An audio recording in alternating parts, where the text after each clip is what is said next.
An actor, हम सब as a team, मुझे लगता है कि ये जो हार्ड वर्क है ये तो हमारा जॉब है, हमारा काम है. We on the set we are workers, no, we are labourers. तो इस हार्ड वर्क के लिए प्रेज करना या इसे कहना कि ये कोई रेयर चीज़ है, मुझे लगता है ये गलत बात है. I think it should be a normal thing कि भैया हार्ड वर्क तो होना ही चाहिए. बिल्कुल. It should not be a rare thing. और मुझे ये भी लगता है कि it should not even be praised. It should not even be praised. It should be a commonplace thing that everyone does. You have to do it. क्योंकि करते तो हम सब हैं, सब मेहनत करते हैं, आप, मैं, हम सब. कभी कभी we get success, कभी कभी you fail, but you try again, you work harder. और उसी में मजा है. That's the adventure of That's life. अब मेरी बारी. हाँ मेरी. अच्छा ठीक है. अब मेरी बारी. फिर आप अब सच सुनिए हार्ड वर्क के बारे में. अच्छा, तो वो झूठ बोल रहे थे. नहीं, वो ये कह रहे थे कि इसका ज्यादा प्रेज नहीं करना चाहिए. That's something we all should do. Yes. Should do और डू वी डू के बीच में जो ब्रिज होता है, बट आई थिंक वो कभी कभी वो बन नहीं पाता है. जी. तो पर जो ऋतिक है, आई थिंक वो पूरी उसकी इमारत जो है, I think it's even I think as the tallest building of hard work. It's a very weird example, but एक बहुत ज्यादा इंस्पायरिंग है. I think he is earned, और जो पूरा डिजर्व करते हैं, पूरा प्यार जो आई थिंक सब पूरी दुनिया इन्हें देती है. So I think I am just another fan, you can say. Sanjay sir, सही से बताना, ऐसे मतलब फिल्म की स्क्रिप्ट देख के ऋतिक दिमाग में आए थे, या ऋतिक दिमाग में आए थे पहले उसके बाद स्क्रिप्ट दिमाग में आई, या प्रोड्यूसर को फंसाने की साजिश थी कि प्रोड्यूसर आ गया तो हीरो आ ही जाएगा अपने आप? सबसे पहले कौन सी चीज प्रिपेयर की थी आपने? नहीं, सबसे पहले स्क्रिप्ट ही आई थी. ओके. पर ये सोचना, जब ये सोचा गया कि ये कैरेक्टर कौन कन्विंसिंगली 100% कर सकता है, जैसे आपने कहा कि it requires a lot of attention to detail, hard work, everything. तो obviously you know he came first to mind. और उल्टा हुआ, हीरो के थ्रू प्रोड्यूसर मिल गया. वाह, क्या बात है, बहुत अच्छी बात है. राकेश सर, कहो ना प्यार है कोई मिल गया, क्रिश 3, अब काबिल, आपकी तकरीबन सारी फिल्में के से शुरू होती हैं. बड़ा अच्छा लगता है सर, क्योंकि मेरा नाम भी के से शुरू होता है. इसलिए जब भी मैं घर पे आता हूँ कभी कभी जी. थका हुआ. आप घर पे कभी कभी आते हैं सर? कभी कभी अच्छा, कभी कभी थक के आते हैं. घर पे आता है, ओके. थका हुआ होता हूँ तो जी. मैं अपनी वाइफ पिंकी को कहता हूँ कि यार कपिल का शो लगाओ, थोड़ा सा रिलैक्स हो जाएंगे. तो sweet sir, thank you. Sir, हमने आज तक दुकानों पे लिखा हुआ देखा था Tolaram and sons, Khushiram and sons. आपने फिल्म इंडस्ट्री में बता दिया कि रोशन एंड सन्स. अच्छा लगता है देख के. जैसे कुछ लड़के आए हैं जैसे जो टीवी पे काम करते हैं, अच्छा काम करते हैं, उनको लेके भी फिल्म बनाने की सोच सकते हैं आप? क्यों नहीं, आप लोग सब काबिल है, सब लोग काबिल है. लेकिन तो स्क्रिप्ट है. में फिट बैठना चाहिए. स्क्रिप्ट में जिस दिन कोई भी कैरेक्टर फिट और बैठता है मैं उसे ले लेता हूं. एक कंडीशन ये है कि उसका नाम के से शुरू होना ही चाहिए. मैंने ऐसे कहीं सुना है रोनित भाई कि जब आपको ये फिल्म का ऑफर आया तो आप इतनी जल्दी में गए कि आपने मेरे ख्याल से पूरे कपड़े भी नहीं पहने थे. ये सही बात है? नहीं, वो मेरी स्टोरी है वो. अच्छा, वो आपकी स्टोरी है. वही मैं स्टोरी आपको बताने जा रहा अच्छा. था कि मुझे जब गुप्ता साहब का फोन आया कि राकेश जी के ऑफिस में आके मिलिए, तो मैं जिम में घुस रहा था. अच्छा. और ये कहानी बाद में बताई.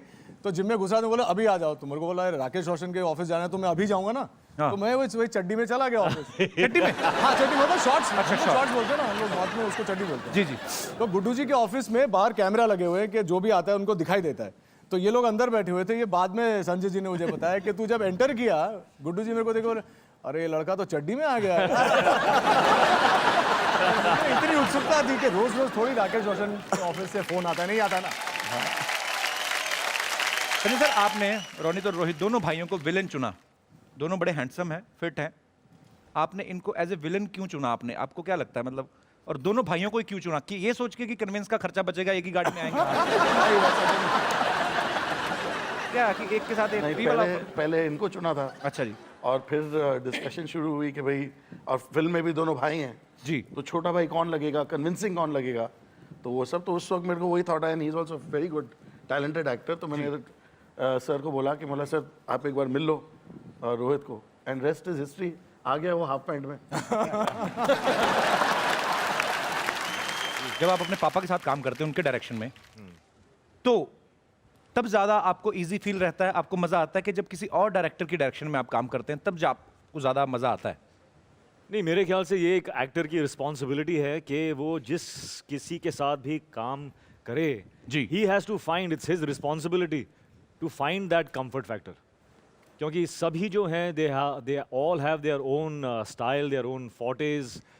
और लेकिन एक बात है कि you have to choose people you work with who have no egos. जिन लोगों के पास जो काम जब करते हैं तो when they do it without the ego, जी, then creativity does not suffer. Right. तो मैं वेन एवर आई चूज मैं सिर्फ ये देखता हूँ कि इस इंसान में कोई मैं हूँ कि नहीं।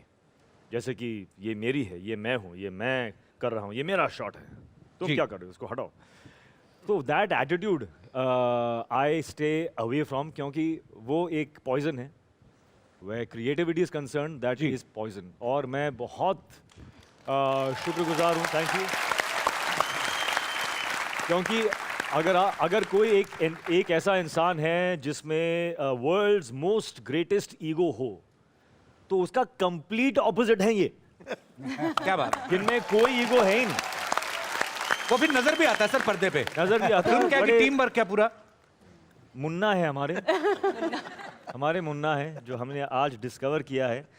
इसीलिए आप सेट के ऊपर इतने He's like मुन्ना the जैसे dentist, थे। no? I told you, he's like हाँ। the dentist. बहुत प्यार से इन्होंने अपने आप को पाला पोसा है।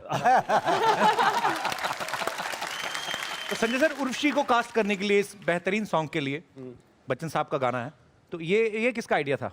राकेश जी का आइडिया था। राकेश सर, आपका आइडिया था? जी हाँ, आपने उर्वशी मैं- को पहले कहाँ देखा था? नहीं, मेरा एक छोटा सा जिम है घर में जिसमें टीवी लगा हुआ है। अच्छा जी। तो दिन में सुबह जब भी एक्सरसाइज करता हूँ तो मैं गाने लगवा लेता हूँ। तो ओके। गाने हमारे चलते रहते हैं, ट्रेनर आता है, एक्सरसाइज करते हैं। जब भी इनके गाना आता था वो डैडी मम्मी, तो मैं एक्सरसाइज करते करते रुक जाता और मैं देखता रहता था उस गाने। तो मेरा ट्रेनर एक दिन ने पूछा कि क्यों घड़ी घड़ी आप देख रहे हैं? फिर मेरी वाइफ ने भी पूछा, फिर ऋतिक ने भी पूछा कि ये आप क्यों देख रहे हैं? तो जब भी ये गाना था आप रुक जाते हैं। मैं मुझे अब जानना चाहता हूँ कि ये कौन है ये लड़की, इतनी खूबसूरत, इतनी ग्रेसफुल। कभी मौका मिले तो इसको मैं चांस दूंगा। वाह। और इस पिक्चर में मौका मिला और मैंने बुला लिया। क्या बात। संजय सर, एक बात मैं आपसे पूछना चाहता हूँ। एक्चुअली जब मैं स्कूल में था, पूरा एग्जाम आता भी हो ना, तो वैसे ही टीचर आके पास में खड़ा हो तो लिखा नहीं जाता। तो जब आपके साथ ऐसा होता था कि कभी आप शॉट ले रहे हो और राकेश सर आगे मॉनिटर पे ऐसे खड़े हो गए हो, तो आप बहाने से कह रहे हो सर टेक्निकल फॉल्ट है, अभी थोड़ा टाइम लगेगा, उधर जाके बैठ जाइए, ऐसा होता है कभी? मैंने पूरा एग्जाम विदाउट सुपरवाइजर दिया। अच्छा। वो कभी सेट पे आई नहीं। अच्छा, कभी आए नहीं सेट? कभी नहीं आए। ऐसे क्यों राकेश सर? आप कंफर्टेबल फील कराना चाहते हैं कि आप वैसे नहीं जाते? नहीं, मैं बहुत कॉन्फिडेंट था इसके काम पे। पता है कि काम ठीक कर लेंगे। हाँ, yes। अच्छा, इसलिए नहीं गए। ये बात है, अच्छी बात है। एक बात कहूँगा जी सर। कि जब हम ये सीन कर रहे थे अमिताभ की आवाज़ में, इसने बात करनी है जी। अपने यामी ससुर से, तो मैं जब भी वो शूटिंग रखूँ वो कैंसिल हो जाए। अच्छा। फिर मुझे संजय का गुप्ता का फ़ोन आया कि ऋतिक नहीं आ रहा, उसे कैंसिल कर दी। तो मैंने शायद कुछ होगा, प्रॉब्लम होगा। फिर नेक्स्ट शेड्यूल में रखूँ, फिर कैंसिल कर दिया। अभी लास्ट शेड्यूल था तो मैंने ऋतिक को फ़ोन करना, देखो ऋतिक अभी कैंसिल नहीं करना क्योंकि लास्ट शेड्यूल है, उसके बाद कोई डेट्स नहीं है हमारे पास, पिक्चर रिलीज़ पे है फिर। तो बोला मैं देखूँगा। तो फिर मैं ऑफिस में बढ़ा रहा कि आज पता नहीं ऋतिक आ रहा है नहीं आ रहा है। तो संजय गुप्ता का फ़ोन आया, मैंने समझ गया मैं नहीं आ रहा है। तो मैंने हाँ संजय क्या हुआ, नहीं आया? बोलते नहीं मैं आपको पता नहीं क्या हुआ है। मतलब क्या? मतलब मैं जब शॉट ले रहा था मुझे ऐसा वाकई लगा कि अमित जी आ गए हैं सर से, वाह। उनकी आवाज़ है। मैं क्या बोल रहे हो तुम? बोलते वो ऋतिक ने इतनी खूबसूरती से वो आवाज़ की है। तब मैं सोचा कि ये क्यों कैंसिल कर रहा था, तो कि ये ये प्रैक्टिस कर रहा है। होमवर्क कर रहे थे। क्या बात है सर, आई लव यू। आप मेहनती इंसान हो, इसीलिए he is Hrithik Roshan man. बाजी, डर ही लगता है आपके पास आने, पता नहीं कहाँ पर पलटी मरवा के आप फेंक दो कोई। भाई मेरे से ऐसा मत बोलना। मैंने आपका शो देखा था बाबा रामदेव जी वाला, उसमें जो आपकी कसरत हुई थी, यहाँ तो कुछ भी नहीं होता। नहीं, मैं एक्चुअली आपको मिस कर रहा था। आप ही कर सकते हो उनके बराबर, हाथों पे चल लेते हो कभी। आप क्यों चलते हो वैसे हाथों पे? भगवान ने पैर दिए, पैर पे पैर चलो। तो भैया अगर 2 पहिए की गाड़ी हो और 4 पहिए की अगर कर सकते हो तो 4 पहिए अच्छे हैं ना? हैं? ये तो है। For more updates, subscribe to our channel, click the show links and enjoy watching the videos.